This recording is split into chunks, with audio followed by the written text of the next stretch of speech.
গোটা পৃথিবীর মধ্যে যুগে যুগে যত নমরুদ কোরআনের বিরুদ্ধচারণ করবে, ইসলামের বিরুদ্ধচারণ করবে, ওদের ট্রিটমেন্ট হবে একটাই, পায়ের থেকে জুতা খুলবা আর বাড়ই তাদেরকে সাইজ করে ছেড়ে দেবা।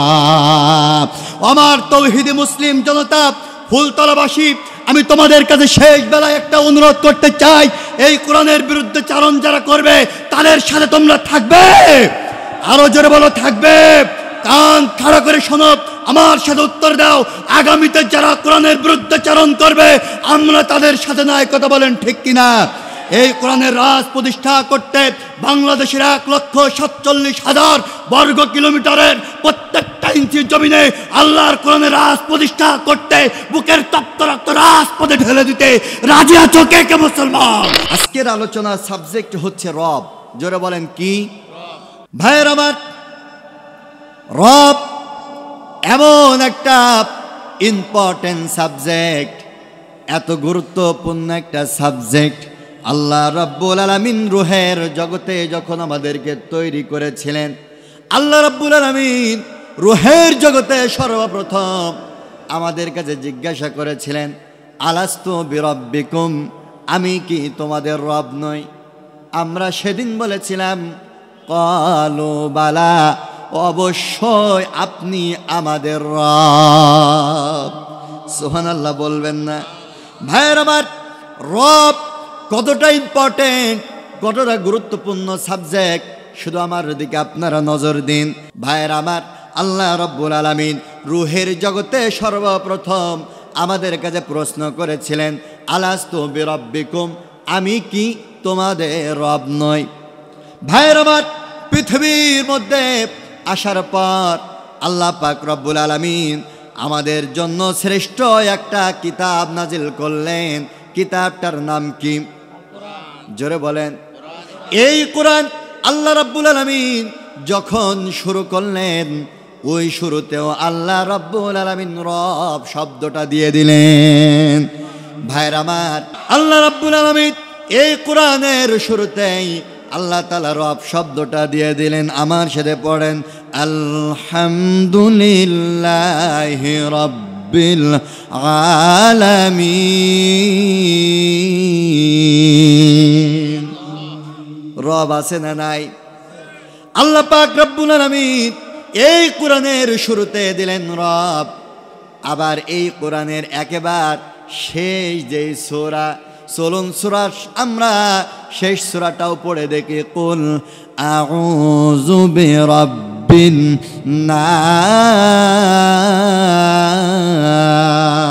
নাস। রব আছে না নাই? তার মানে কোরআনের শুরুতেও রব, কোরআনের শেষেও রব। ভাইয়ের আমার, আমরা যখন আল্লাহু আকবার বলে নামাজে দাঁড়ায় যাই, আল্লাহ রাব্বুল আলামিন আমাদের পরে সর্বপ্রথম নামাজকে ফরজ করে দিয়েছেন।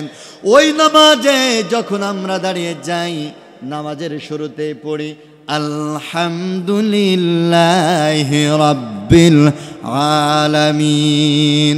নামাজের শুরুতে রব আছে না নাই? ও ভাইরা আমার, আমরা যখন তেলাওয়াত শেষ করে দিই, রুকুতে যখন চলে যায়, রুকুতে গিয়ে আমরা এবার তাসবিহ পড়া শুরু করি, সুবহানা রাব্বিয়াল আযীম। রব আছে না নাই?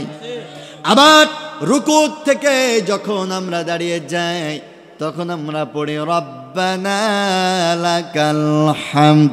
রব শব্দ আছে না নাই? আবার ওই রুকু থেকে দাঁড়ায়া ওখান থেকে যখন আমরা সেজদায় চলে যাই, সেজদায় গিয়ে আমরা এবার আবার তাসবিহ পড়ি, সুবহানা রাব্বিয়াল আ'লা। রব শব্দ আছে না নাই? এবার আসুন, আল্লাহ রাব্বুল আলামিন রূহের জগতে সর্বপ্রথম জিজ্ঞাসা করলেন রব। কোরআনের শুরুতেও দিলেন রব, কোরআনের শেষেও দিলেন রব। আবার আমরা নামাজ শুরু করলাম, নামাজের শুরুতেও রব, নামাজের রুকুতেও রব, রুকুত থেকে দাঁড়ালাম রব, সেজদায় গেলাম রব। আবার যেই দিন আমরা মারা যাব, কবর জগতে যাবার পর আল্লাহ রাব্বুল আলামিন সর্বপ্রথম প্রশ্ন করবে, মান রব্বুকা, তোমার রব কে ছিল? তার মানে জীবনের শুরু থেকে শেষ পর্যন্ত রব আছে না নাই? জোরে বলেন আছে না নাই? এই যে সব জায়গায় রব আর রব আর রব, বলুন তো দেখি এই রব শব্দের অর্থ কি? বলুন, রব শব্দের অর্থ কি? কবরে যাওয়ার পর আল্লাহ রাব্বুল আলামিন আপনাকে প্রশ্ন করবেন, বান্দার রব কে ছিল? আপনি যদি প্রশ্নের উত্তর না জানেন, বলুন তো দেখি উত্তর দেওয়া যাবে? যাবে? তাহলে আমাদের বয়স 50 বছর পেরিয়ে গেছে, 70 বছর পেরিয়ে গেছে, আজও আমরা কবর জগতের প্রথম প্রশ্ন রব, এই প্রশ্নের উত্তর যদি না জানতে পারি, ভাইয়ের আমার বলুন তো দেখি কিয়ামতের ময়দানে অবস্থা কি হবে? রব শব্দের অর্থ কি? রবের অনেকগুলা অর্থ রয়েছে, তবে আমি কোরআনুল কারীম অনেক পড়াশুনো করে রিসার্চ করে বের করেছি। কোরআনুল কারীমের মধ্যে রব শব্দের মৌলিকভাবে অর্থ রয়েছে 5টা। জোরে বলেন কয়টা? ভাইয়ের আমার, কোরআনুল কারীমে রব শব্দের মৌলিক অর্থ 5টা। অনেকগুলা অর্থ রয়েছে, কিন্তু মৌলিকভাবে 5টা অর্থ নিয়ে আমি আলোচনা করব। রব শব্দের 5টা অর্থ: 1 নাম্বার সৃষ্টিকর্তা, 2 নাম্বার অভিভাবক, 3 নাম্বার রিজিকদাতা, 4 নাম্বার আইনদাতা, আর 5 নাম্বার হচ্ছে মালিক। কয়টা? এই 5টা বিষয়ের উপরে রব আমাদের কে, সেই রবের পরিচয় আমি আপনাদের সামনে তুলে ধরতে চাই। আল্লাহ পাক রব্বুল আলামিন আমাকে উপস্থাপন করবার তৌফিক দান করুন বলে আমিন। 1 নাম্বার কি বলেছি? সৃষ্টিকর্তা। আমাদের সৃষ্টিকর্তা কে? ভাইয়ের আমার, বর্তমান আধুনিক যুগ, ডিজিটাল যুগ, তথ্য প্রযুক্তির যুগ, এই যুগের মানুষগুলা কত কে আবিষ্কার করেছে। জেট প্লেন আবিষ্কার করেছে, ফাইটার প্লেন আবিষ্কার করেছে, এরোপ্লেন আবিষ্কার করেছে, তারপরে আপনার হেলিকপ্টার আবিষ্কার করেছে, রকেট আবিষ্কার করেছে, কত কি আবিষ্কার করেছেন। কিন্তু এই দেশের মানুষ, পৃথিবীর মানুষ চাঁদের দেশের ওই পাশে যাইতে পারে নাই। কিন্তু আল্লাহ রসুল বলেছেন, যদি কোনো বান্দা এই মাটির ধূলিকণায় আপনারা বসে আছেন, ধূলিকণায় বসে জবান ছেড়ে যদি একটা বার আল্লাহ বলে ডাক দিতে পারেন, আপনার আমার মুখের ওই কথাটা চন্দ্র সূর্য ছাড়িয়ে 7 আসমান পেরিয়ে আমার আর আপনার মুখের কথাটা আল্লাহ রাব্বুল আলামিনের আরশে আজিমে পৌঁছে যায়। আল্লাহু আকবার। আমাদের সৃষ্টিকর্তাকে আল্লাহ পাক রব্বুল আলামিন কোরআনুল কারীমের মধ্যে বললেন, ইন্না রাব্বাকুমুল্লাহুল্লাযী খালাকাস সামাওয়াতি ওয়াল আরদ ফি 6 আইয়ামিন সুম্মা ইসতাওয়া আলাল আরশ ইউগশিল লাইলান নাহারা ইয়াতলুবুহু হাসীসা والشمس والقمر والنجوم مسخرات بأمره ألا له الخلق والأمر تبارك الله رب العالمين। আল্লাহ পাক বললেন, ইন্না রাব্বাকুমুল্লাহ, নিশ্চয় তোমাদের রব যিনি, তিনি হলেন আল্লাহ। সুবহানাল্লাহ। আমার রব, আপনার রব নিজেই নিজের পরিচয় দিচ্ছেন, ইন্না রাব্বাকুমুল্লাহ, নিশ্চয় তোমাদের রব যিনি, তিনি হলেন আল্লাহ। আল্লাহ পাক বলেন, তোমাদের এই রব তোমাদের জন্য কে কে সৃষ্টি করেছে শোনো। আল্লাযী খালাকাস সামাওয়াতি ওয়াল আরদ, তোমাদের ওই রব তোমাদের জন্য ওই বিরাট আকাশ সৃষ্টি করেছেন, তোমাদের ওই রব বিরাট দুনিয়া সৃষ্টি করেছেন। এই যে বিরাট আকাশ আর এই বিরাট পৃথিবী যিনি সৃষ্টি করেছেন, জবান ছেড়ে বলুন তো তিনি কে? আল্লাহ পাক বলেন, এই যে বিরাট আকাশ আর এই বিরাট জমিন, ফি সিত্তাতি আইয়াম,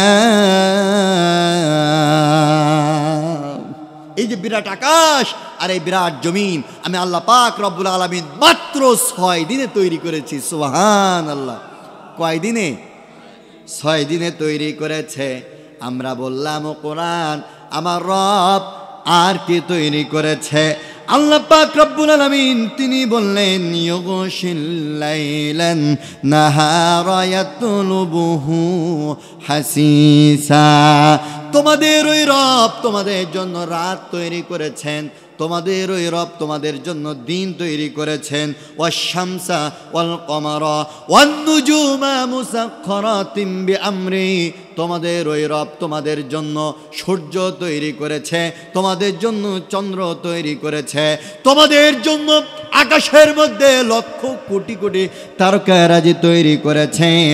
ও ভাইরা আমার, আমি আপনাদের কাছে জানতে চাই, এই যে যা কিছু আমরা দেখতে পাই আর যা দেখতে পাই না, এই সব কিছু যিনি সৃষ্টি করেছেন তিনি কে? আলা লাহুল খালকু ওয়াল আমর। আল্লাহ পাক এবার বললেন, সৃষ্টি যেহেতু আমার, দুনিয়ার মধ্যে আইনও চলবে আমার। সুবহানাল্লাহ। এই সৃষ্টি কার? আইন চলবে কার? ভাইরা আমার, ও বন্ধুরা আমার, আমি কিন্তু প্রথমেই বলেছি আমি আয়াত থেকে আয়াতের তাফসীর করব। আমরা কোরআনের কাছে জিজ্ঞাসা করলাম, ও কোরআন আমার রব বলেছে চন্দ্র সূর্য নক্ষত্র গ্রহ তারা কীট পতঙ্গ নবমণ্ডল ভূমণ্ডল যা কিছু দেখতে পাই আর যা দেখতে পাই না সব যে তোমার মালিক সৃষ্টি করেছেন। আমরা জানতে চাই এই সৃষ্টির মধ্যে শ্রেষ্ঠ জীব হিসাবে আল্লাহ রাব্বুল আলামিন কোন জাতিকে তৈরি করেছে? কোরআন সেই উত্তরটা দিচ্ছে কি দেয় নাই? কোরআন উত্তর দিচ্ছেন। আল্লাহ রাব্বুল আলামিন বললেন, লাকাদ খালাকনাল ইনসানা ফি আহসানি তাকওয়িম। আল্লাহ রাব্বুল আলামিন কোরআনুল কারীমের 95 নম্বর সূরা আত-তিন 4 নম্বর আয়াতের মধ্যে আল্লাহ পাক রব্বুল আলামিন বলছে, আকাশের নিচে আর জমিনের উপরে যা কিছু তোমরা দেখতে পাও আর যা দেখতে পাও না, এই সব কিছুর মধ্যে আমি আল্লাহ রাব্বুল আলামিন মানব জাতিকে সর্বশ্রেষ্ঠ জাতি করে তৈরি করে দিয়েছি। সুবহানাল্লাহ। আমি কিন্তু সৃষ্টিকর্তার পরিচয় দিচ্ছি। কার পরিচয়? সৃষ্টিকর্তার পরিচয় দিচ্ছি, আমার রব তার পরিচয় দিচ্ছি। আল্লাহ রাব্বুল আলামিন এবার বললেন, আমি শুধু মানব জাতিকে সর্বশ্রেষ্ঠ জাতি করে তৈরি করে কিন্তু ক্ষান্ত হয় নাই, বরং আমি আল্লাহ রাব্বুল আলামিন মানব জাতির প্রতি পালন করবার দায়িত্বটাও কাঁধে নিয়েছি। আল্লাহ রাব্বুল আলামিন কোরআনুল কারীমের মধ্যে সেই কথাটাও বললেন। কোরআনুল কারীমের 80 নম্বর সূরা আবাসার 25 নম্বর আয়াতের মধ্যে আল্লাহ রাব্বুল আলামিন বলেন, এই মানব জাতিকে প্রতিপালন করবার জন্যই আমি আল্লাহ তাআলা কি কি সৃষ্টি করেছি শোনো। আন্না সাবাবনাল মাআ সাব্বা সুম্মা শাকাকনাল আরদা শাক্কা ফাআনবাতনা ফিহা হাব্বা। জোরে বলি আল্লাহু আকবার।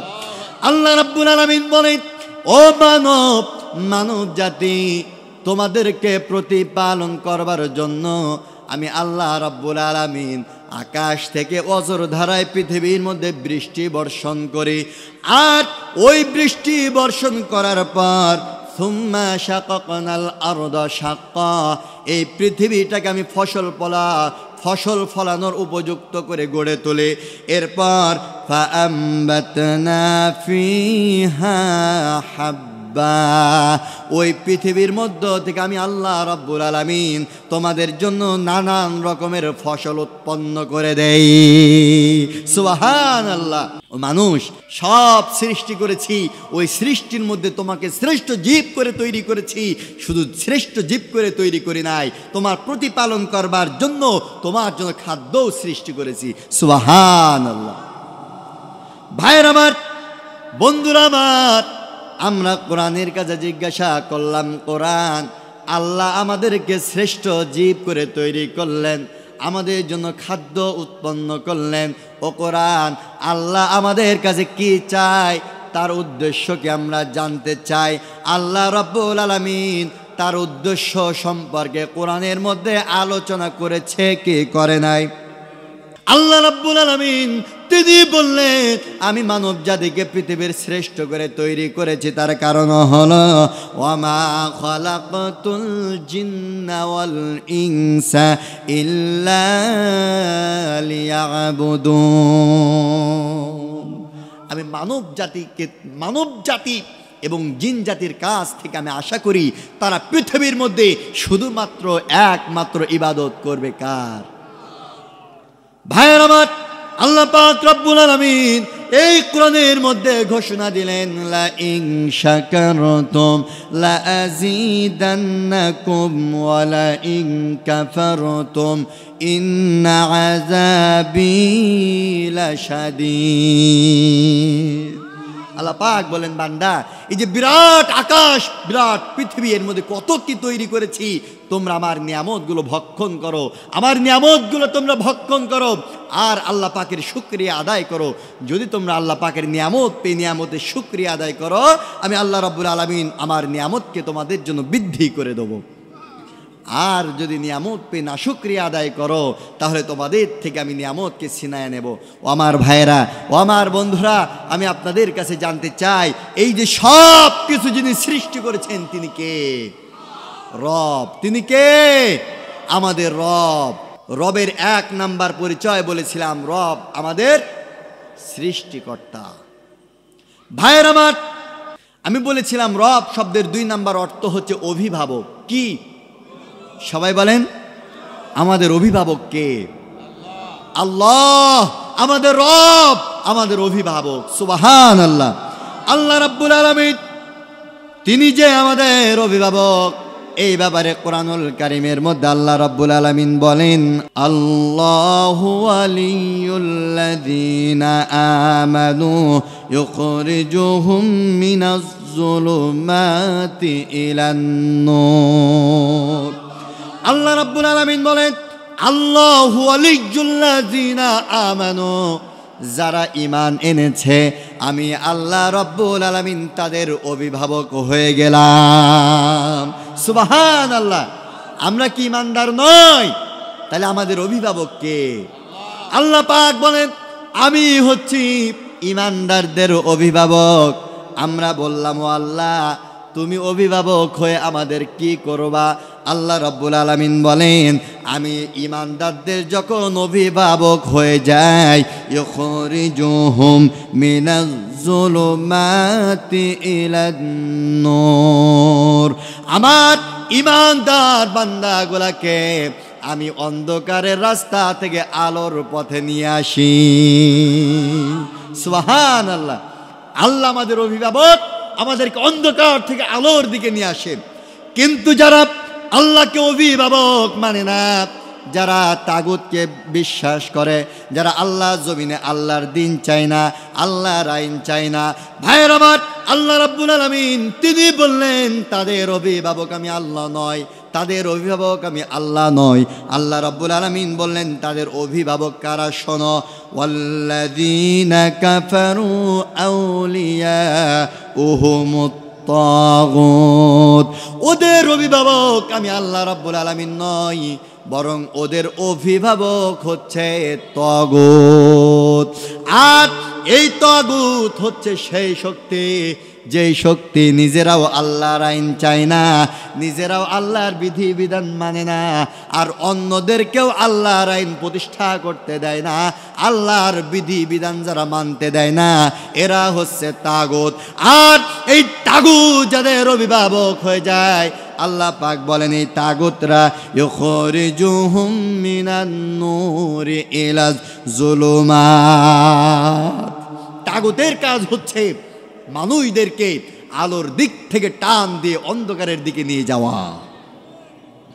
ভাইরা আমার সমাজে তাগুত আছে না নাই? আসতে বললেন কেন, আছে না নাই? ভাইরা আমার সমাজে তাগুত রয়েছে, কত রকমের তাগুত রয়েছে। ব্যাখ্যা যদি করতে যাই আমাদের সকলের ঘাড়ে এসে পড়বে, কিন্তু আমি ওই দিকে যাব না। আমি শুধু আপনাদেরকে বলতে চাই আমাদের অভিভাবককে, আরো জোরে, আল্লাহ রাব্বুল আলামিন তিনি বললেন তোমরা পৃথিবীর কোন তাগুতকে অনুসরণ করো না, ইত্তাবিউ মা উনজিলা ইলাইকুম মির রাব্বিকুম ওয়ালা তাত্তাবিউ মিন দুনিহি আউলিয়া ক্বালিলাম মা তাযাক্কারুন। আল্লাহ পাক বলেন পৃথিবীর কোনো কিছু তোমরা মেনো না, আমি আল্লাহ রাব্বুল আলামিন তোমাদের পরে যা কিছু নাজিল করেছি সেগুলা তোমরা মেনে নাও। আল্লাহ পাক যেই জিনিসটা আমাদের পরে নাজিল করেছে তার নাম কি? আল্লাহ পাক বললেন কোরআনকে তোমরা মেনে নাও, আর আমি আল্লাহকে বাদ দিয়ে পৃথিবীর কোনো মানুষকে তোমরা অনুসরণ করো না। আল্লাহকে বাদ দিয়ে তোমরা অন্যদেরকে অভিভাবক হিসাবে গ্রহণ করো না। ও ভাইয়ের আমার সমাজের একটু চিত্র দিকে তাকান, আমরা আল্লাহকে বাদ দিয়ে আজকে মানুষদেরকে অভিভাবক বানিয়েছি, ঠিক কিনা? উদাহরণ না দিলে আপনারা বুঝবেন না। আমরা একটা ওয়ার্ডের জন্য একটা মেম্বার বানাই, মেম্বারকে আমরা অভিভাবক বানাইছি। আমরা একটা ইউনিয়নের জন্য একটা চেয়ারম্যান আমাদের অভিভাবক বানাইছি। একটা উপজেলার জন্য আমরা উপজেলা চেয়ারম্যান, ভাইস চেয়ারম্যান আর এমপি বানাইছে আমাদের অভিভাবক। কিন্তু শুনুন, আমরা যাদের অভিভাবক বানালাম তাদের সাথে আমার আল্লাহ আমাদের অভিভাবক, দুইটার মধ্যে পার্থক্য কি শুনুন। আমরা যাদেরকে অভিভাবক বানালাম, মেম্বার, চেয়ারম্যান, এমপি, মন্ত্রী যাদেরকে অভিভাবক মানলাম, এই সকল অভিভাবকের কাছে হাঁটতে হাঁটতে জোতার তলা ক্ষয়া হয়ে যায়। অভিভাবকরা আমাদের বিপদে সাহায্য করে না, আর সাহায্য যদিও করে তাহলে ওই সকল মেম্বার, চেয়ারম্যান ঘুষ ছাড়া কাজ করে না, ঠিক কিনা? কিন্তু আমার আল্লাহ রাব্বুল আলামিন বলেন তোমরা যাদেরকে দুনিয়ার মধ্যে অভিভাবক বানাই চাও, হাঁটতে হাঁটতে জুতোর তলা ক্ষয়া হয়ে যায়, তোমাদের নেতারা তোমাদের কাজ করে দেয় না, তোমাদের অভিভাবকরা তোমাদের কাজ করে দেয় না। কিন্তু আমি আল্লাহ তোমাদের কেমন অভিভাবক শোনো।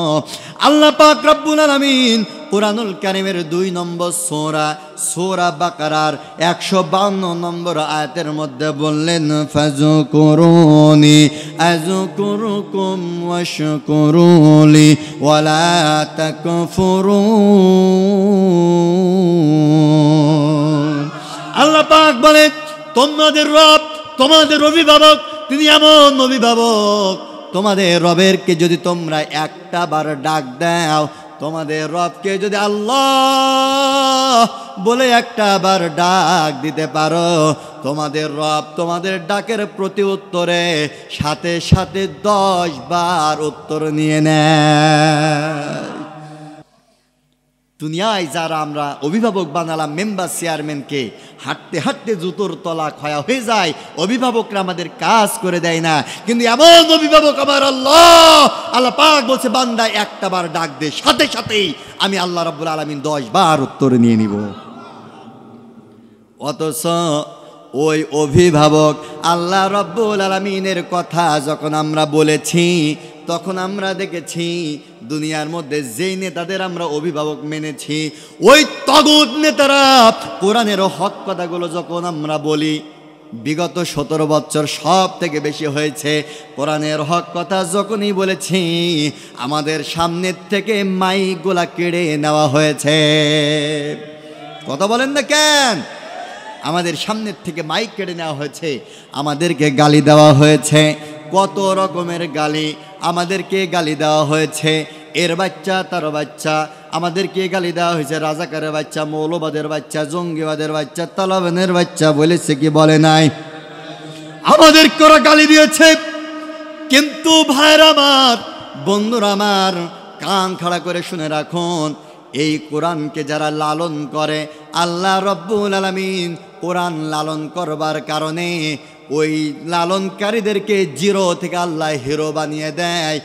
আর কোরআনের বিরুদ্ধচারণ যারাই করে, আল্লাহ রব্বুল আলামিন তাদেরকে হিরো থেকে জিরো বানাই ছাড়ে। শুধু জিরো বানাই ছাড়ে না, বরং ওদেরকে হেলিকপ্টারে ওঠার মতন 45 মিনিট সময় দেয় না। ঠিক কিনা ভাইয়ের আমার? এই কোরআনের লালন করেছিলেন যারা, আল্লাহ পাক রব্বুল আলামিন তাদের কত সম্মান আর মর্যাদা দান করেছিলেন। এই কোরআন লালন করেছিলেন হযরত আবু বকর, কোরআন তাকে একেবারে হিরো বানিয়ে ছেড়েছেন। আবু বকরকে কোরআন সিদ্দিক বানিয়ে দিয়েছেন। এই কোরআন লালন করেছিলেন হযরত ওমর, কোরআন হযরত ওমরকে অর্ধ পৃথিবীর খলিফা বানিয়ে দিয়েছে। সুবহানাল্লাহ। এই কোরআন লালন করেছিলেন হযরত উসমান, হযরত উসমানকে কোরআন জিন্নুরাইন বানিয়ে দিয়েছেন। এই কোরআন লালন করেছিলেন হযরত আলী, কোরআন হযরত আলীকে আল্লাহর বাগ বানিয়ে দিয়েছেন। আর এই কোরআনের বিরুদ্ধচারণ করেছিল আবুল হেকাম, জ্ঞানের পিতা। কোরআন তাকে মূর্খের পিতা হিসাবে, আবু জাহেল হিসাবে গোটা পৃথিবীর মানুষের কাছে পরিচিতি করে দিয়েছে। কাজেই এই কোরআনের বিরুদ্ধচারণ করা যাবে? জোরে বলেন, যাবে? কোন তাগুতকে অনুসরণ করা যাবে? অনুসরণ করতে হবে কার? আমাদের অভিভাবক কে? মনে থাকবে তো? রব শব্দের 5টা অর্থ বলেছি, তার মধ্যে এখন আপনাদের সামনে আলোচনা করেছি কয়টা অর্থ? 1 নাম্বার কি বলেছি? 2 নাম্বার অভিভাবক। মাশাআল্লাহ। এবার কয় নাম্বার? রব শব্দের 3 নাম্বার হচ্ছে আইনদাতা। জোরে বলেন কি? আরো জোরে। আল্লাহ পাক রব্বুল আলামিন কোরআনুল কারীমের মধ্যে বললেন, শারা'a লাকুম মিনাদ-দীন। আল্লাহ পাক বলছেন, আমি তোমাদের শরিয়াতের মধ্যে কিছু নিয়ম কানুন দিয়েছি, বিধিবিধান দিয়েছি, কিছু শরিয়াত দিয়েছি, কিছু সংবিধান দিয়েছি। ভাইয়ের আমার, এই যে বাংলাদেশ একটি দেশ, এই দেশ পরিচালনা করবার জন্য এই দেশের সংবিধান আছে না নাই? আরো জোরে বলেন, আছে না নাই? এই দেশের আইন আছে না নাই? অবশ্যই আছে। এই দেশ পরিচালনা করবার জন্য সংবিধান আছে। আর ওই সংবিধান যদি আপনি না মানেন, তাহলে ওই সংবিধানে কিছু আইনও আছে। বাংলাদেশের নাগরিক আপনি যদি বাংলাদেশের সংবিধান না মানেন, তাহলে আপনার নামে একটা মামলা হবে, সেটা হচ্ছে দেশদ্রোহী মামলা। বিচার অনুযায়ী আপনার জেল হতে পারে, জুলুম হতে পারে, আবার আপনাকে ফাঁসির মঞ্চে ঝুলিয়ে দিতে পারে। ভাইয়ের আমার, এবার আমি আপনাদের কাছে জানতে চাই, আমার আল্লাহ রাব্বুল আলামিন গোটা পৃথিবীর মধ্যে এত বড় একটা সাম্রাজ্য, এই সাম্রাজ্য পরিচালনা করবার জন্য আমার আল্লাহর সংবিধান আসতে বলবেন না, আছে না না? ও ভাইয়ের আমার, বাংলাদেশের সংবিধান যদি আপনি না মানেন, তাহলে আপনার নামে দেশদ্রোহী মামলা হয়। আর আল্লাহর সংবিধান যদি আপনি না মানেন, তাহলে আপনার নামে ধর্মদ্রোহী মামলা হয়। দেশের আইন যদি আপনি না মানেন, তাহলে আপনার জেল হতে পারে, যাবজ্জীবন কারাদণ্ড হতে পারে, এমনকি মৃত্যুদণ্ডও হতে পারে। আর আল্লাহর সংবিধান যদি আপনি না মানেন, তাহলে অবশ্যই কিয়ামতের ময়দানে আপনি জাহান্নামী হয়ে যাবেন, কোনো সন্দেহ নাই। ঠিক কিনা? আল্লাহ পাক রব্বুল আলামিন কুরআনুল কারীমের 42 নম্বর সূরাতুশ শূরার আয়াত নাম্বার 13 আল্লাহ রাব্বুল আলামিন বললেন, আমি তোমাদের কাছে একটা সংবিধান দিলাম।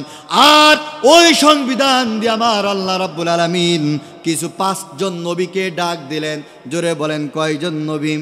আল্লাহ পাক বললেন, মা ওয়াসাবিহি নূহু ওয়াল্লাযী আওহাইনা ইলাইক ওয়া মা ওয়াসাইনা বিহি ইব্রাহিমা ওয়া মূসা وعيسى أن أقيموا الدين ولا تتفرقوا فيه আল্লাহ রাব্বুল আলামিন 42 নম্বর সূরা কুরআনুল কারীমের 42 নম্বর সূরা সূরাতুশ শূরার 13 নম্বর আয়াতের মধ্যে আল্লাহ পাক বললেন, আমি তোমাদের জন্য একটা সংবিধান দিয়েছি, আমি কিছু নিয়ম কানুন দিয়েছি।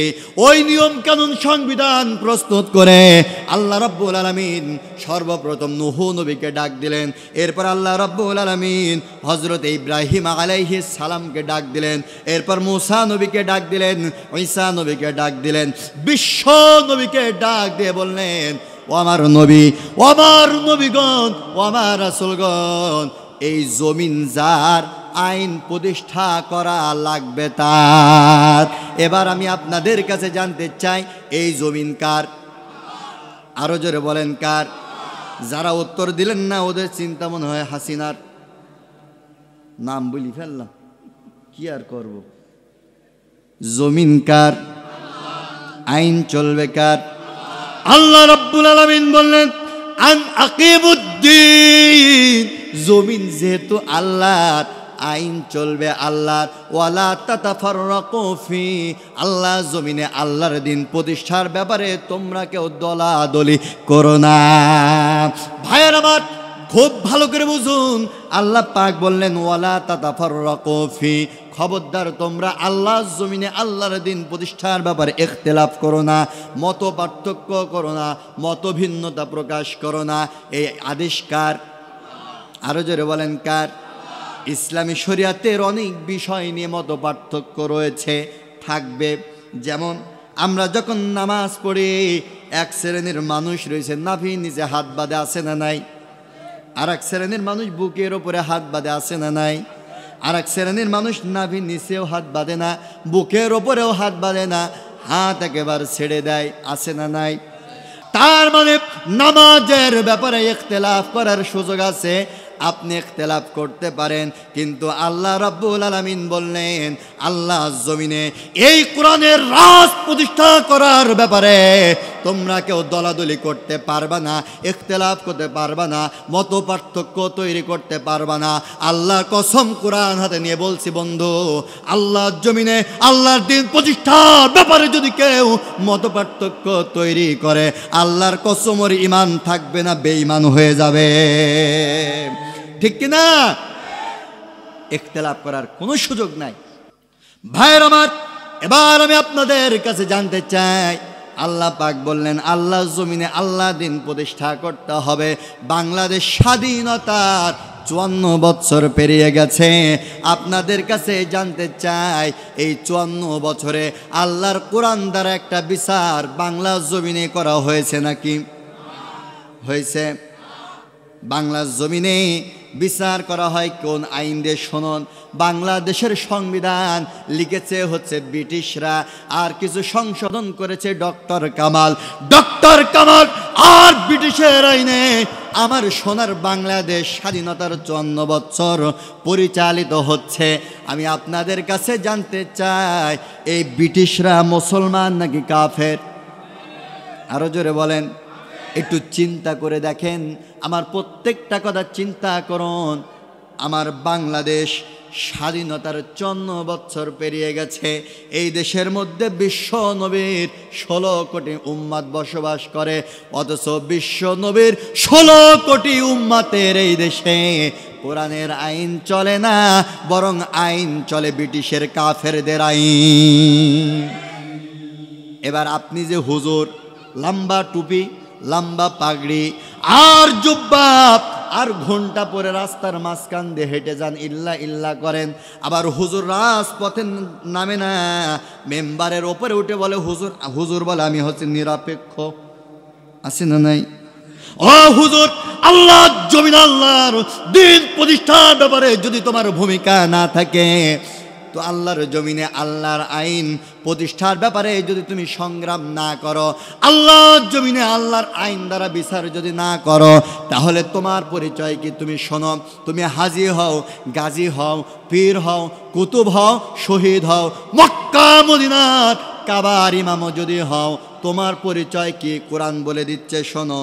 আল্লাহ রাব্বুল আলামিন বললেন, ওয়া মাল্লাম ইয়াহকুম বিমা আনজালাল্লাহু ফাউলাইকা হুমুল কাফিরুন।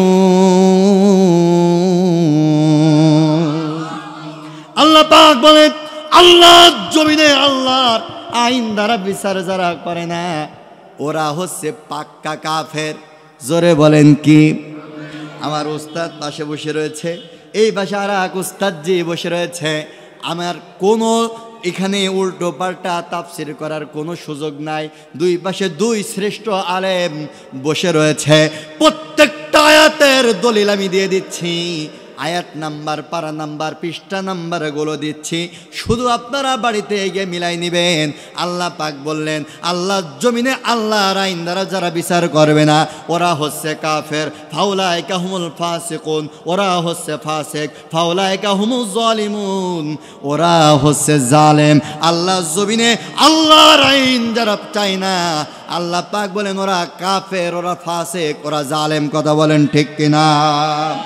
ভাইয়ের আমার, বলতে পারেন হুজুর আল্লাহর জমিনে আল্লাহর আইন প্রতিষ্ঠা করার ব্যাপারটা কতটা গুরুত্বপূর্ণ? আর সব বিষয়ে কি আল্লাহর আইন আছে? আর সব বিষয়ে আল্লাহর আইন মানতে গেলে কি চলে? এমন কথা আমার সমাজের লোক বলে কি বলে না?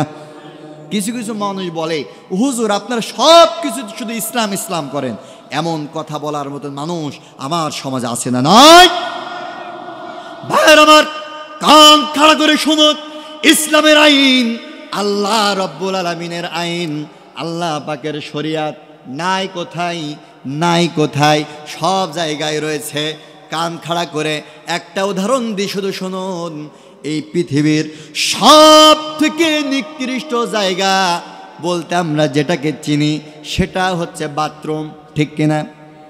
বাথরুম এতটা অপবিত্র জায়গা, গোটা পৃথিবীর মধ্যে নামাজ পড়া জায়েজ আছে, কিন্তু বাথরুমের মধ্যে নামাজ পড়া জায়েজ।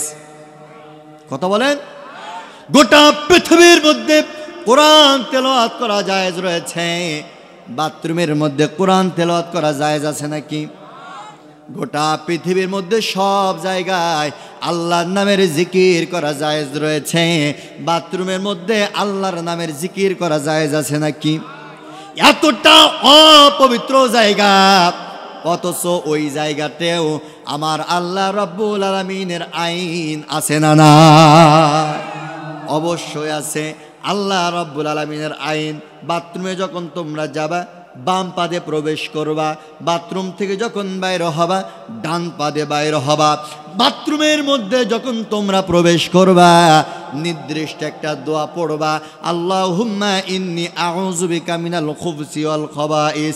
এমনকি বাথরুমের মধ্যে কখন আপনি কাপড় তোলা দেবেন ওইটাও কোরআনের মধ্যে, ওইটাও আইনের মধ্যে আছে না? না। এবার ভালো করে বুঝুন, পৃথিবীর সব থেকে নিকৃষ্ট জায়গা বাথরুমের মধ্যে আল্লাহ রাব্বুল আলামিনের আইন যদি থাকে তাহলে বাংলার জমিনের সর্বশ্রেষ্ঠ জায়গা, বাংলার জমিনের সর্বশ্রেষ্ঠ জায়গা সংসদ ভবনে আল্লাহর আইন প্রতিষ্ঠা করবার দরকার আছে না? না। আমার ভাইরা, বাংলাদেশ স্বাধীনতার 54 বছর পেরিয়ে গেছে, এই দেশে এখনো পর্যন্ত শান্তি প্রতিষ্ঠা হয় নাই। এমন কোন রাত নাই আমার দেশে চুরি হয় না, আমার দেশের ডাকাতি হয় না, ছিনতাই, রাহাজানি, খুন, গুম, হত্যা, ধর্ষণ, এমন কোন রাত নাই যা আমার দেশের মধ্যে সংগঠিত হয় না। কথা বলেন ঠিক কিনা? যে আইন দ্বারা আমার দেশের মধ্যে শান্তি প্রতিষ্ঠা করতে পারি নাই, ওই আইনের মুখে লাথি মেরে আল্লাহর আইন প্রতিষ্ঠা করবার দরকার আছে না? নাই। স্বাধীনতার 54 বছর পেরিয়ে গেছে, আমরা অনেক শাসক দেখেছি, অনেক শাসক দেখেছি মানব রচিত আইন দ্বারা, ডক্টর কামালের আইন দ্বারা, ব্রিটিশের আইন দ্বারা আমার দেশ পরিচালনা করেছে, যার কারণে আমার দেশ আজও পর্যন্ত শান্তি প্রতিষ্ঠা হয় নাই। সেজন্যই 5 আগস্টের পর বাংলাদেশের জনগণ এখন একটা স্লোগান ধরেছে। সেই স্লোগান হলো আইয়ুবের শাসন, বঙ্গবন্ধুর ভাষণ, জিয়া কেটেছে খাল, এরশাদের নানান তাল, ফখরুদ্দিন মঈনুদ্দিন, সব ঘোড়ার ডিম দেখা শেষ। আগামীর বাংলাদেশ আল কোরআনের বাংলাদেশ। কথা বলুন ঠিক কিনা? আগামীর বাংলাদেশ ইসলামের বাংলাদেশ, কোন নাস্তিক মুরতাদ বেঈমান কাফের আর ফাসিকের চক্রান্ত আমার সোনার বাংলাদেশে আর প্রতিষ্ঠা হতে দেওয়া হবে না। টেকনাফ থেকে তেতুলিয়া, রূপসা থেকে পাতুরিয়া, বাংলাদেশের 1 ইঞ্চি জমিন আর বাতিলের কাছে আমরা ছেড়ে দিতে চাই না। কে কে চাই না হাত তুলে আমার আল্লাহকে দেখিয়ে দেয়। আইন সম্পর্কে ওয়াজ করতে গেলে তখন রাত পার হয়ে যাবে। তবে আল্লাহ রাব্বুল আলামিনের আইন সম্পর্কে কথা যেহেতু তুলেছি, আল্লাহ পাকের 2টা আইনের ব্যাপারে আমি কথা বলতে চাই। যদি আপনাদের অনুমতি পাই বলবো নাকি ভাই? আল্লাহ রাব্বুল আলামিন এই কোরআনের মধ্যে আইন দিয়েছেন, আমার দেশের মধ্যে চোর আছে নাকি নাই? আরো জোরে বলেন। আছে মানে ওরে বাবা, 5 আগস্টের পর আমরা দেখতে পেয়েছি, ঠিক কিনা ভাইয়ের আমার দেশে চোরের অভাব নাই। অথচ আল্লাহ রাব্বুল আলামিন চোরের ব্যাপারে কোরআনের মধ্যে আইন দিয়েছে কি দেয় নাই? আরো জোরে বলেন, দিয়েছে কি দেয় নাই? আল্লাহ রাব্বুল আলামিন এই কোরআনুল কারীমের মধ্যে চোরের ব্যাপারে আইন দিয়েছেন। আল্লাহ পাক বললেন, ওয়াস-সারিকু ওয়াস-সারিকাতু ফাকতাউ আইদিয়াহুমা জাযাআম বিমা কাসাবা নাকালাম মিনাল্লাহ আল্লাহু আজিজুন হাকীম। আল্লাহ পাক বলেন কোরআনুল কারীমের 5 নম্বর সূরা মায়েদার 38 নম্বর আয়াত, আল্লাহ পাক বললেন, চোর যদি চুরি করে সে নারী হোক অথবা পুরুষ হোক, চোরের ধরে হাত কেটে দাও। এটা কার আইন? আরো জোরে বলেন, কার আইন? আল্লাহ পাক বললেন, চোর যদি চুরি করে নারী হোক অথবা পুরুষ হোক, চোর ধরে হাত কেটে দাও। আমি আপনাদের কাছে জানতে চাই, বাংলাদেশের স্বাধীনতার 54 বছর পেরিয়ে গেছে, একটা চোরের বিচার আল্লাহ পাকের এই কোরআন দ্বারা হয়েছে নাকি? তাহলে এখানে 2টা বিষয় বোঝার আছে। একটা হলো, হয় বাংলা জমিনে চোর নাই, আর না হয় বাংলা জমিনে আল্লাহর আইন নাই, ঠিক কিনা?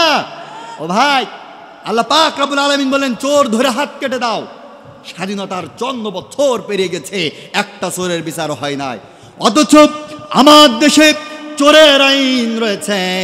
ব্রিটিশের আইন আর ডক্টর কামাল তার আইন অনুযায়ী চোর যদি চুরি করে 3 মাস থেকে 3 বছর কারাগারে দাও, আর কিছু জরিমানা করো, ছেড়ে দাও।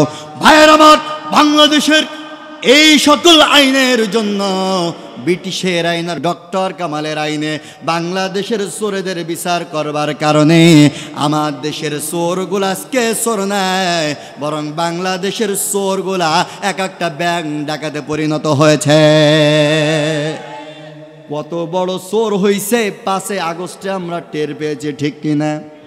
কেউ মেরেছে পদ্মা সেতু, কেউ মেরেছে পারমাণবিক বিদ্যুৎ কেন্দ্র, কেউ মেরেছে ব্যাংক, কেউ মেরেছে শেয়ার মার্কেট, কেউ মেরেছে বাংলাদেশের রিজার্ভ ফান্ড। এই সকল চোরের বিচার বাংলাদেশে হয়েছে নাকি? জোরে বলেন, হয়েছে। কিন্তু কর্মকন্তে সে বিচার করার আগেই তো পলাইছে, কথা বলেন নাকি? এরা 5 আগস্টে যখন পালাইছে, ভাই বিশ্বাস করুন, এদের এই পালানোর দৃশ্য দেখে আমার একটা ইঁদুরের গল্প মনে পড়েছে, বলবো? কের গল্প? ইঁদুরের গল্প। বলতে পারেন, হুজুর ইঁদুরের সাথে আপনি কাকে তুলনা করছেন? একটু চিন্তা করেছেন ইঁদুরের সাথে কাকে তুলনা করছেন? ওবায়দুল কাদেরের মতন হাই ব্রিগেড নেতা, শামী ওসমানের মতন হাই ব্রিগেড নেতা, হাসিনার মতন হাই ব্রিগেড নেতা, আপনি ইঁদুরের সাথে তুলনা করলেন। হ্যাঁ ভাই, করলাম। বলতে পারেন, হুজুর তাহলে এবার যুক্তি দেন, কেন আপনি তুলনা করলেন? চলুন আমরা একটু মিলাই দেখি। ভাইয়ের আমার দেশের ধানের চাষ, গমের চাষ আছে না নাই? আরো জোরে বলেন, আছে না নাই? অবশ্যই আছে। এই ধান যখন পেকে যায়, গম যখন পেকে যায়, মুসুরি ভুঁইয়ের মধ্যে মুসুরি ফলগুলা যখন পেকে যায়, এই জমির মধ্যে বড় বড় ইঁদুরে গর্ত করে, দেখেছেন আপনারা? বড় বড় ইঁদুরে গর্ত করে। ওই ইঁদুর গর্ত করে ওই জমির ধান কেটে কেটে নিজের গর্তের মধ্যে ঢোকায়, গমের শীষগুলা কেটে গর্তের মধ্যে ঢোকায়, মুসুরির ফলগুলা কেটে কেটে গর্তের মধ্যে ঢোকায়। কিন্তু ইঁদুর খুব ভালো করে জানে এই ধানের মালিক আমি নই, এই গমের মালিক আমি নই, এই মুসুরির মালিক আমি নই, এই গমের মালিক, ধানের মালিক, মুসুরির মালিক হচ্ছে কৃষক, ঠিক কিনা?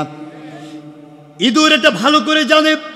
ইঁদুর জানে জমির মালিক একদিন ধান কাটতে আসবে, গম কাটতে আসবে, মুসুরি কাটতে আসবে, এসে যদি দেখে তার ফসলগুলা কেটে আমার গর্তে ঢুকাইছে, তাহলে জমির মালিক সর্বপ্রথম হাতের মধ্যে একটা লাঠি নেবে, আর দ্বিতীয়ত এক বালতি পানি নেবে, গর্তের মধ্যে পানি ঢুকাবে, যেই না বাইরে হব জনগণ বাড়ই সোজা করে ফেলবে।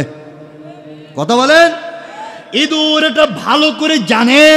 এই জন্য ইঁদুর যেই দিন কৃষকের মাল নিজের গর্তের মধ্যে ঢোকায়, ওই দিন থেকে ইঁদুর নিজের জান বাঁচানোর জন্য বাইপাসের একটা রাস্তাও তৈরি করে রেখে দেয়।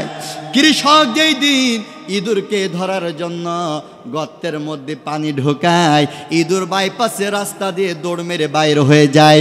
ভাইয়ের আমার, আমার দেশের হাই ব্রিগেড ইঁদুরগুলা, আমার দেশের হাই ব্রিগেড ইঁদুরগুলা আমার দেশের পদ্মা সেতু মেরে নিজের গর্তে ঢুকাইছে, পারমাণবিক বিদ্যুৎ কেন্দ্র মেরে নিজের গর্তে ঢুকাইছে, আমার দেশের ইঁদুরগুলা শেয়ার মার্কেট মেরে নিজের গর্তে ঢুকাইছে, আমার দেশের ইঁদুরগুলা আমার দেশের রিজার্ভ ফান্ড মেরে নিজের গর্তের মধ্যে ঢুকাইছে, ব্যাংকগুলাকে চুরি করে নিজের গর্তে ঢুকাইছে। কিন্তু ওই সকল হাই ব্রিগেড ইঁদুরগুলা জানতো এই মালিক আমি নই, এই সম্পদের মালিক আমি নই, এই সম্পদের মালিক হচ্ছে বাংলাদেশের 18 কোটি তৌহিদি মুসলিম জনতা। এই তৌহিদি মুসলিম জনতা তাদের মাল রক্ষা করবার জন্য একদিন রাজপথে নামবে। ওই দিন হাতের মধ্যে লাঠি নিয়ে নামবে, হাতের মাথায় যদি পায় বাড়ই সোজা করবে না, বরং পায়ের তলে পিষ্ট করে ছেড়ে দেবে। ওরা ভালো করে জানে, এই জন্য ওরা যেদিন থেকে বাংলাদেশের মাল নিজের গর্তের মধ্যে ঢুকাইছে, ওই দিন থেকে ওরা হিন্দুস্তানের গর্তও তৈরি করে রেখে দিয়েছে। কিন্তু পালাই যাবা কোথায়? তোমাকে তো কোনো ছাড় দেওয়া হবে না, কারণ তুমি সেই হাসিনা, তুমি নিরপরাধ আলেমদেরকে ধরে ধরে কারাগার ভরেছ। তুমি সেই হাসিনা, আমার দেশের সম্পদগুলোকে তুমি আমার দেশটাকে পঙ্গু করে ছেড়েছ, অর্থনৈতিক পঙ্গু করে ছেড়েছ, আমার দেশের শ্রেষ্ঠ বরেণ্য মুফাসসিরগুলোকে ধরে ধরে তুমি ফাঁসির মঞ্চে ঝুলিয়েছ, তুমি আল্লামা সাঈদীকে হত্যা করেছ, হাজার হাজার মায়ের বুক তুমি খালি করে দিয়েছ, তুমি হাজারো পিতার সন্তানকে তুমি হত্যা করেছ। আজ হোক কাল হোক বাংলার জমিনের তৌহিদি মুসলিম জনতা যেখানেই থাকো না কেন, ধরে উন্মুক্ত ময়দানে বিচার তোমার করেই ছাড়বে ইনশাআল্লাহ।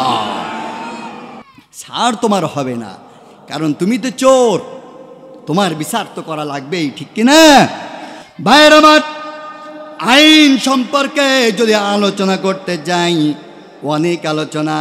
আমার এখানে তো একেবারে আয়াত একেবারে সব দার্স করা রয়েছে, এত কথা বলার সময় নাই। ভাইয়ের আমার, সময় সংক্ষেপ। আমি আপনাদের বলেছিলাম আমাদের রবকে, রবের পরিচয়, রবের অর্থ কয়টা বলেছিলাম, আলোচনা করলাম কয়টা? 1 নাম্বার কি বলেছি, 2 নাম্বার, 3 নাম্বার, মাশাআল্লাহ আপনাদের মনোযোগ আছে। 1 নাম্বার বলেছি সৃষ্টিকর্তা, 2 নাম্বার অভিভাবক, 3 নাম্বার আইনদাতা। এবার আসুন ও ভাইরা আমার, বন্ধুরা আমার, আমি শুধু আপনাদের এবার একটা কাহিনীর দিকে, ইতিহাসের দিকে নিয়ে যাইতে চাই। এতক্ষণ কোরআনের আলোচনা করেছি, এখন একটা আমি শুধু আপনাদের ঘটনা তুলে ধরতে চাই। মুসলিম জাতির পিতা হযরত ইব্রাহিম আলাইহিস সালামের উপরে আল্লাহ রাব্বুল আলামিন যখন আইন পাশ করে দিলেন, ও মুসলিম জাতির পিতা ইব্রাহিম, জমিন যার, আইন প্রতিষ্ঠা করা লাগবে তার, যাও তুমি সমাজের মধ্যে দাওয়াত শুরু করে দাও। মুসলিম জাতির পিতা ইব্রাহিম আলাইহিস সালাম চলে গেলেন তৎকালীন সময়ের গোটা পৃথিবীর বাদশা নমরুদের কাছে গিয়ে বললেন, ও মিস্টার নমরুদ, এখন থেকে মানব রচিত আইন চলবে না, এখন থেকে ডক্টর কামালের আইন চলবে না, এখন থেকে ব্রিটিশের আইন চলবে না, এখন থেকে আইন চলবে আমার রব আল্লাহর। সুবহানাল্লাহ। নমরুদ বলছে, ও হুজুর, ও মৌলবী, তোমার রব আবার কে? ভাইয়ের আমার, এখানে অনেক লম্বা চওড়া তাফসির রয়েছে, কোরআনের আয়াত রয়েছে, আমি সেদিকে যাব না, সময় যেহেতু কম। হযরত ইব্রাহিম নবী বলেছিল আমার রব হচ্ছে তিনি, যিনি আসমান জমিন চন্দ্র সূর্য নক্ষত্র গ্রহ তারা কীট পতঙ্গ নভমণ্ডল ভূমণ্ডল সব কিছু যিনি তৈরি করেছেন, তিনি তোমারও রব আমার রব, তিনি হলেন আল্লাহ। সুবহানাল্লাহ। নমরুদ বলছে ও ইব্রাহিম, আল্লাহ আবার কে? তোমার আল্লাহ কোথায় থাকে? হযরত ইব্রাহিম নবী বললেন আমার আল্লাহ আরশে আজিমের ওপরে থাকে। নমরুদ বলছে ও ইব্রাহিম, আনা রব্বুকুমুল আলা, আমি হচ্ছি দুনিয়ার সব থেকে বড় রব, তোমার আল্লাহকে মানি না। ইব্রাহিম নবী বলল তোমাকে আমি রব মানি না।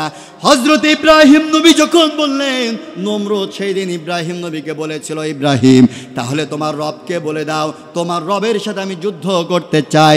তোমার রব আল্লাহ যদি যুদ্ধে জয়লাভ করে তাহলে জমিনের মধ্যে তোমার আল্লাহর আইন চলবে, আর যদি আমি নমরুদ যদি জয়লাভ করি তাহলে জমিনের মধ্যে আমি নমরুদ আমার আইন চলবে।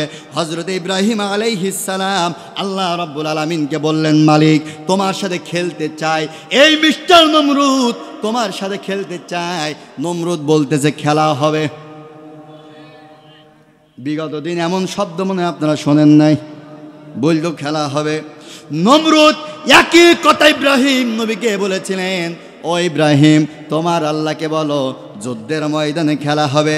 হযরত ইব্রাহিম নবী তো নিজের থেকে কোনো কথা বলেন না, তিনি সেজদায় পড়ে গেলেন, মালিককে ডাক দিয়ে বললেন মালিক নমরুদ তোমার সাথে খেলতে চায়।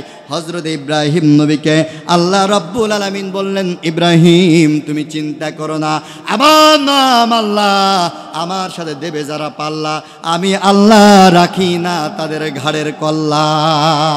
সুবহানাল্লাহ। ভাইয়ের আমার, বন্ধুরা আমার, হযরত ইব্রাহিম নবী নমরুদকে গিয়ে বললেন নমরুদ আমার আল্লাহর সাথে খেলতে চেয়েছ, আমার আল্লাহ রাব্বুল আলামিন রাজি হয়ে গেছে, আসো ময়দানে চলে আসো।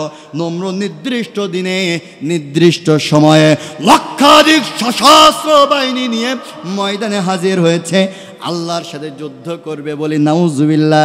ভাইয়ের আমার, ও বন্ধুরা আমার, জানা ঘটনা, শুধু একটা শিক্ষা দেওয়ার জন্য ঘটনাটা উপস্থাপন করেছি। যুদ্ধের ময়দানে যখন নমরুদ হাজির হয়ে গেল, একদিকে নমরুদের লক্ষাধিক সশস্ত্র বাহিনী দাঁড়ায় রয়েছে, অন্যদিকে জাতির পিতা ইব্রাহিম আলাইহিস সালাম একা দাঁড়ায় রয়েছে। ওই দিন নমরুদ বারবার ইব্রাহিম নবীকে বলেছে ও মোল্লা, এত তোমরা যে মুখের জবান ছাড়ো, এত যে বলো তোমাদের শক্তি শক্তি, আজকে তো তোমার দলের কোনো কর্মী নাই, তোমরা কেমনে খেলবা? হযরত ইব্রাহিম নবী বলেছিল আমাদের খেলা করা লাগে না, আমাদের প্লেয়ার লাগে না, কারণ আমাদের একজন মালিক রয়েছে। মালিককে হযরত ইব্রাহিম নবী আল্লাহ রাব্বুল আলামিনের কাছে খেলার ময়দান থেকে, যুদ্ধের ময়দান থেকে দোয়া করলেন মালিক ওই স্বৈরাচার ময়দানে হাজির হয়ে গেছে, এই স্বৈরাচারকে যেন আজকে কোনো কায়দায় মাঠ থেকে তুমি ফিরে যাইতে দিবা না, এ যদি ফিরে যায় তাহলে আগামীকাল ময়দানে বলে বেড়াবে হযরত ইব্রাহিমের আল্লাহ রব বলতে কেউ না। আল্লাহ রাব্বুল আলামিন হযরত ইব্রাহিম নবীকে বললেন ও ইব্রাহিম একটু ধৈর্য ধরো, ইন্নাল্লাহা মাআস সাবিরিন, সবর করো। হযরত ইব্রাহিম আলাইহিস সালাম সবর করছেন। জালিমকে আল্লাহ তাআলা ততক্ষণ পর্যন্ত ধরে না জালিম যতক্ষণ সীমা লঙ্ঘন না করে। হযরত ইব্রাহিম নবী চুপ করে দাঁড়িয়ে রইলেন, আর নমরুদ বারবার অকট্য ভাষায় গালিগালাজ করে, কিন্তু আল্লাহ রাব্বুল আলামিন বাহিনী পাঠান না, আল্লাহ পাক বাহিনী পাঠান না। আর ওরা মনে করে আমরাই হচ্ছে সব ক্ষমতার মালিক, আমাদের 41 সালের আগে কেউ ক্ষমতার থেকে নামাতে পারবে না। আমরা কান্তাম আল্লাহ এই জালেমের কি, এই জালেমের জুলুমের কি শেষ হবে না? আল্লাহ পাক বারবার দোয়া করতাম কিন্তু দোয়া কবুল করতেন না। তার মানে হলো আল্লাহ পাক ওদেরকে ছেড়ে দেয় কিন্তু ছাড় দেয় না। জালেমের জুলুম শেষ পর্যায়ে পৌঁছে গেল। নমরুদ চিন্তা করলো, রব যেহেতু আসে না, রবের দিকে একটা তীর নিক্ষেপ করলো। আল্লাহ রব্বুল আলামিনকে হত্যা করবার জন্য, বলি নাউজুবিল্লাহ, আল্লাহ পাককে হত্যা করবার জন্য নমরুদ আকাশের দিকে তীর নিক্ষেপ করলেন। আমার আল্লাহ পাক রব্বুল আলামিন হযরত ইব্রাহিম নবীকে বললেন, ও ইব্রাহিম, তুমি এতদিন অপেক্ষা করেছো, যেই কারণে আজকে কারণ পূর্ণ হয়ে গেছে। আজকে 5ই আগস্ট চলে এসেছে, ও জালিমের সর্বোচ্চ সীমা পেরিয়ে গেছে। আমি আল্লাহ রাব্বুল আলামিন আজকে ওকে আর ছাড় দেব না। ভাইয়ের আমার, ও বন্ধুরা আমার, ইতিহাস সাক্ষী দেয় আল্লাহ রাব্বুল আলামিন একটা বাহিনী পাঠালেন। আপনারা জানেন বাহিনীর নাম কি? এমন বাহিনী আমরা হয়তো দুর্বল মনে করি, কিন্তু আমরা শক্তিশালী মানব জাতি। রাতের বেলা যখন ঘুমায়, কানের কাছে যদি এসে গুনগুন করে গান গেয়ে দেয়, যতই তুমি হাই পাওয়ারের ঘুমের ওষুধ খেয়ে থাকো না কেন, নমরুদের সামান্য গুনগুন গানে তোমার ঘুম হবে না। আলাদা সুপার পাওয়ার। ভাইয়ের আমার, আল্লাহ রাব্বুল আলামিন বাহিনী পাঠাই দিলেন। একবার আকাশের এক প্রান্তর থেকে এক ঝাঁক কালো গুনগুন করে গান গাইতে গাইতে আসছে। আল্লাহ রাব্বুল আলামিন যখন বাহিনী পাঠিয়েছেন, নমরুদ বাহিনী তীর ধনুক আর তরবারি নিয়ে রেডি হয়েছে। আল্লাহর বাহিনী আসছে, কাছে যখন এসেছে দেখছে এমন বাহিনী, যে বাহিনীর তীরও মারা যায় না, তরবারি দিয়ে কোপও মারা যায় না। কিতাবের মধ্যে এসেছে ওই বাহিনী মশা বাহিনী নমরুদ বাহিনীকে কামড়াইতে দেরি হয়েছে। নমরুদ বাহিনীর সশস্ত্র প্রশিক্ষণ প্রাপ্ত সৈন্যরা আল্লাহ জমিনে লুটিয়ে পড়তে দেরি হয় নাই। আল্লাহু আকবার। ওই আল্লাহ আজও আছে না নাই? জোরে বলেন, আছে না নাই? ভাইয়ের আমার, ওই বাহিনীর মধ্যে ছিল একটা ল্যাংড়া মশা। আল্লাহ রাব্বুল আলামিনের কাছে দোয়া করে, মালিক তুমি আমাকে প্রতিবন্ধী বানিয়েছ, আমার কোনো দুঃখ নাই, কিন্তু আজকে তোমার কাছে ফরিয়াদ, আমাকে তুমি প্রতিবন্ধী করেছ, আজকে আমার মধ্যে একটা সুপার পাওয়ার তুমি দিয়ে দাও। আমি এই পৃথিবীর সব থেকে বড় স্বৈরাচার নমরুদের ব্যবস্থা করতে চাই। দেখবেন আমরা যারা 2 পাওয়ালা মানুষ, আমাদের চাইতে 1 পাওয়ালা মানুষদের হাঁটার স্পিরিট বেশি থাকে। দেখেছেন? আমার যশোর অঞ্চলে বলা হয় বাঁশের চাইতে কুঞ্চি শক্ত হয়। ভাইয়ের আমার, 2 পা মশাওয়ালাদের চাইতে এই ল্যাংড়া মশা আল্লাহ পাকের কাছে একটু বেশি দোয়া করলেন। আল্লাহ রাব্বুল আলামিন ল্যাংড়া মশার দোয়া করলেন।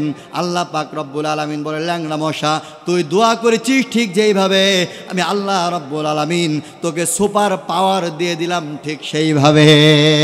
আল্লাহু আকবার। ভাইয়ের আমার, নমরুদ বাহিনী যখন ময়দানে ফাঁকা হয়ে যায়, নমরুদ চিন্তা করে, আল্লাহ এ তো একেবারে সংসদ ভবন, বাসভবন পর্যন্ত চলে আসলো, এই যে গণভবন পর্যন্ত চলে আসলো। এই বাহিনীর কাছে যদি ধরা পড়ে যায়, তাহলে এই বাহিনী আমার আজকে জ্যান্ত হবে না। মেরেছে দৌড়, ও মারছে দৌড়। আমাদের স্বৈরাচার উড়ে গেছে, তখন তো ওড়ার কোনো ব্যবস্থা ছিল না, ও দৌড় মারছে, ও দৌড়ায়, ল্যাংড়া মশা পেছনে পেছনে তাড়ায়, ও দৌড়ায়, ল্যাংড়া মশা পেছনে পেছনে তাড়ায়।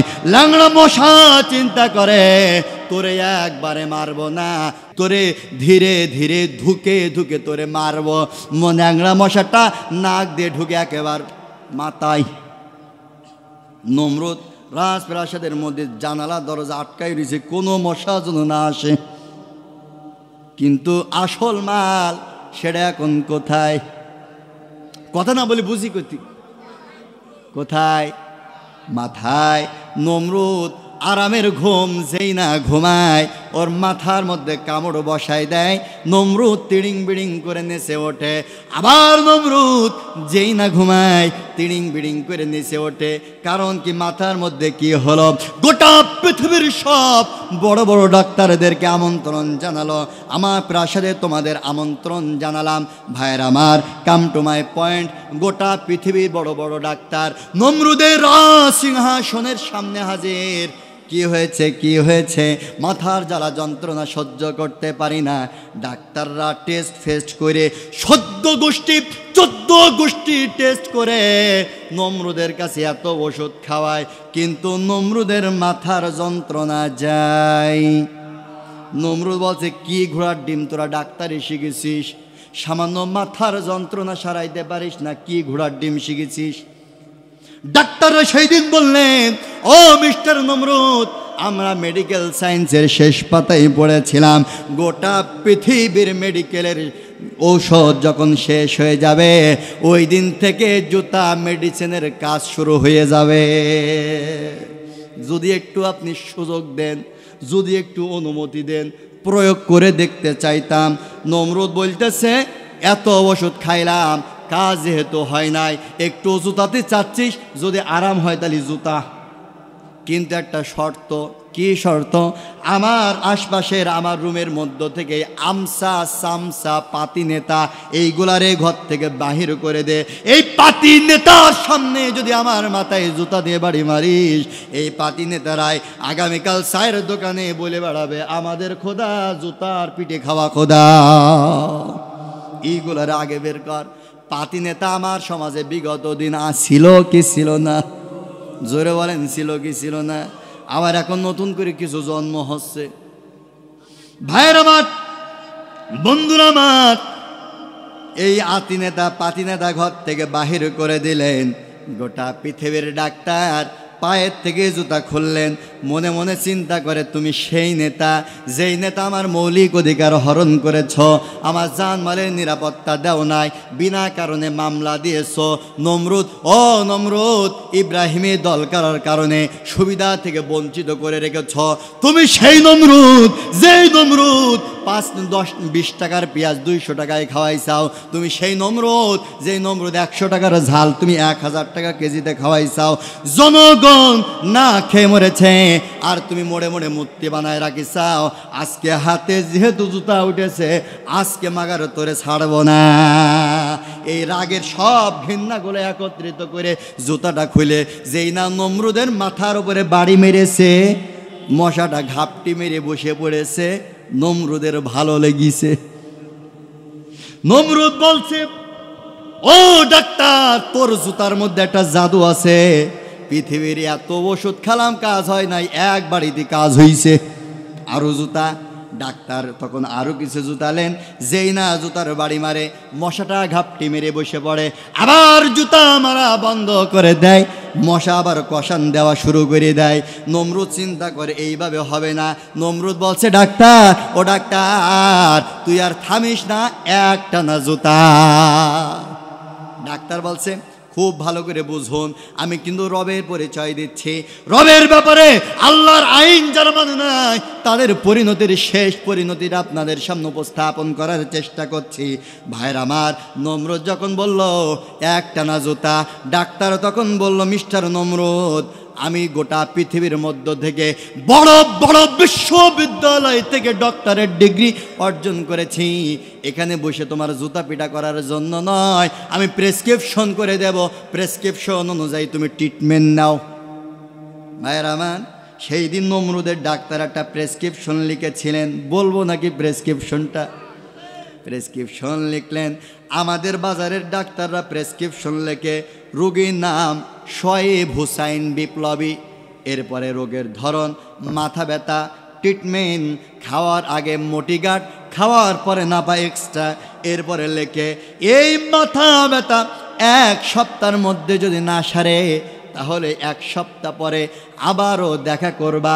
বিশেষ দ্রষ্টব্য, পরবর্তীতে এই প্রেসক্রিপশন পরিবর্তন হইলেও হইতে পারে। ঠিক কিনা? এটা হচ্ছে আমাদের ডাক্তারদের প্রেসক্রিপশন। সেই দিন নমরুদের ডাক্তার প্রেসক্রিপশন করেছিলেন, রোগীর নাম মিস্টার নমরুদ, রোগের ধরন ইসলাম বিরোধী। এবার ট্রিটমেন্ট, এই নমরুদ বাঁচিয়া থাকিবে যতদিন, এই নমরুদকে জুতা পিটা করিতেই হইবে ততদিন। বিশেষ দ্রষ্টব্য, সেই দিন ডাক্তার ডাক্তার লিখেছিলেন বিশেষ দ্রষ্টব্য, এই প্রেসক্রিপশন জীবনে আর কোনোদিন পরিবর্তন হবে না, এই প্রেসক্রিপশন নিয়ে আর কোনোদিন জীবনে কোনো ডাক্তারের কাছে যাওয়া লাগবে না। গোটা পৃথিবীর মধ্যে যুগে যুগে যত নমরুদ কোরআনের বিরুদ্ধে চারণ করবে, ইসলামের বিরুদ্ধে চারণ করবে, ওদের ট্রিটমেন্টও হবে একটাই, পায়ের থেকে জুতা খুলবা আর বাড়ই তাদেরকে সাইজ করে ছেড়ে দেবা। আমার তৌহিদি মুসলিম জনতা, ফুলতলাবাসী, আমি তোমাদের কাছে শেষ বেলায় একটা অনুরোধ করতে চাই, এই কোরআনের বিরুদ্ধে চারণ যারা করবে তাদের সাথে তোমরা থাকবে, আরো জোরে বলো থাকবে। কান খাড়া করে শোনো, আমার সাথে উত্তর দাও, আগামীতে যারা কোরআনের বিরুদ্ধে চারণ করবে আমরা তাদের সাথে নয়, কথা বলেন ঠিক কিনা? এই কোরআনের রাজ প্রতিষ্ঠা করতে বাংলাদেশের 1,47,000 বর্গ কিলোমিটারের প্রত্যেকটা ইঞ্চি জমিনে আল্লাহর কোরআনের রাজ প্রতিষ্ঠা করতে, বুকের তপ্ত রক্ত রাজপথে ঢেলে দিতে রাজি আছো কে কে মুসলমান? হাত তুলে আল্লাহকে দেখিয়ে দাও।